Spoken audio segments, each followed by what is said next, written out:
Jason here with AppyMountainTrekkers. I want to welcome you guys back to the channel. Today I've got my good friend Billy the Bill Hensley with me. We're going to be trekking to the Bushcraft camp and we're going to be building a BranchA-FrameShelter. So what do you say we hit the trail, Billy? Let's get to it. All right, we'll catch you there.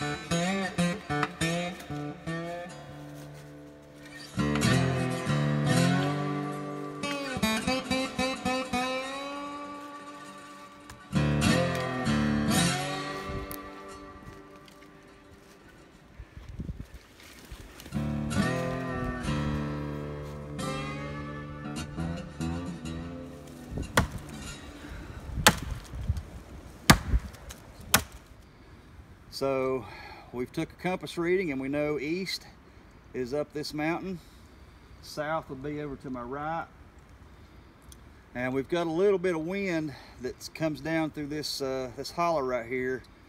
So we decided to shift our opening of our shelter facing more southeast, and this is going to hopefully solve our wind problem, and plus we won't be laying uphill. We're going to be kind of level this way, and we've got these mountain laurels right here to protect our entrance from the wind rolling in there as well. Now we went ahead and cut a good straight tree here for our ridge pole. It's about 2 to 3 inches in diameter. You want your ridge pole to be good and sturdy, so it's able to support the weight once you start laying your side supports on. And we're going to cut this one about right here. We're taking into consideration our pitch angle of our ridge line. That should give us plenty of room, long ways to get 1 or 2 bodies in there in this shelter. So let's go ahead and cut this to length, and then we'll get our uprights cut. We did 2 supports. Those are about 6 feet a piece. Again, from some deadfall, we just cleaned it up. Made about a 4 loop out of 550 cord, maybe about 10 inches in diameter. And we just, like a TP, got it supporting itself. So theoretically, if you had enough brush in, one person could lay down. Easily one person, 2 under tight circumstances, all the way back. Room for at least you and your pack. So we're getting ready to put our side pieces up down the ridge pole. We're going to stack these one after another, so they will, the one behind will support the one in front, and so on and so forth down the ridge pole. That's good and solid. It's important to note that if you don't happen to have paracord or something to tie these uprights together, I've seen some people put their ridge pole up in like the bend of a tree or a crook in a tree like this right here, and that would be your support. Now, there are disadvantages to doing that, of course, that you have to take into consideration. One being, your ridge pole would be, for example, resting up like this. Your entrance is going to be somewhat blocked to get into your shelter, first of all. And secondly, you're going to be challenged with your fire in front of your shelter. With a tree in the way, no matter how big it is, this one's, you know, a good medium-sized tree, you're still going to be limited with the size fire that you can position in front of your shelter and get in and out of it. So just things to keep in mind, but that is an option if you don't happen to have paracord or you've lost it somehow.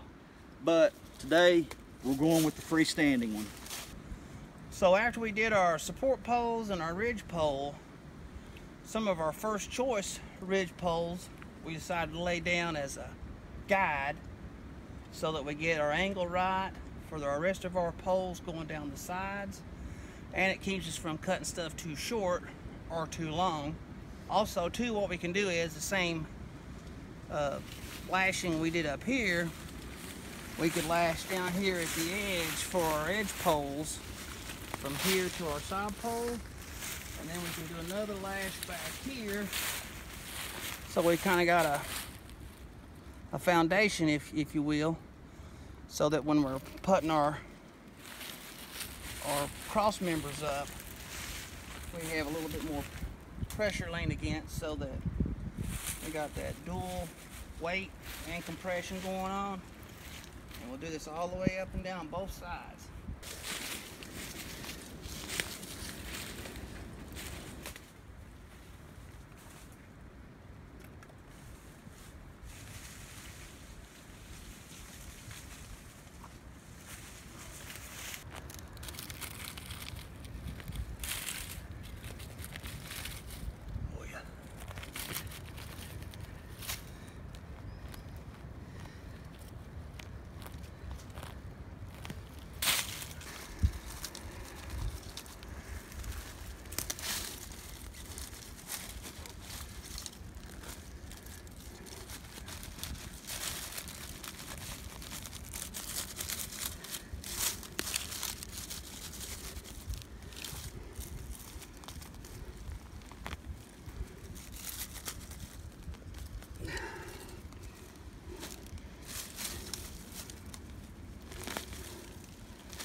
In the wood there.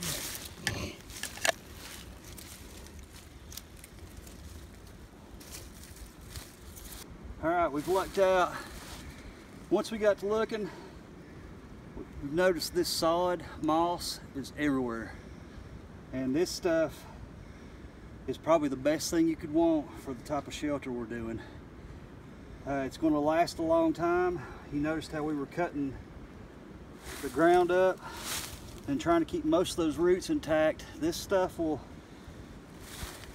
continue to stay and soak up water long after we put it on the shelter, and it acts like a sod. You can pack it in, smash it down into your uprights, and any bit of rainfall that we get coming off the top of our shelter, this stuff is going to drink it up like crazy before it reaches the bottom and potentially floods out our shelter.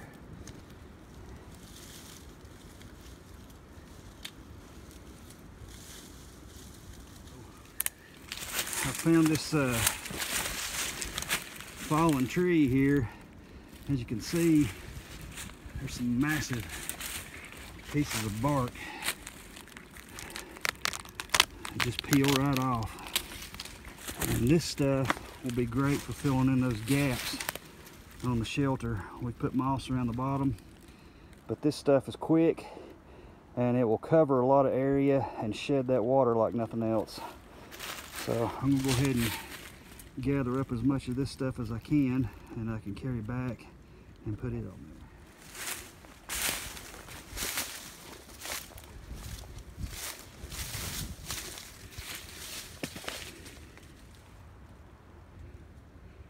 You'll see a lot of sunlight coming in through the sides, which is a good sign. We've utilized about everything we can get our hands on, from the moss to the tree bark for coverage, and we paid close attention to the head up here.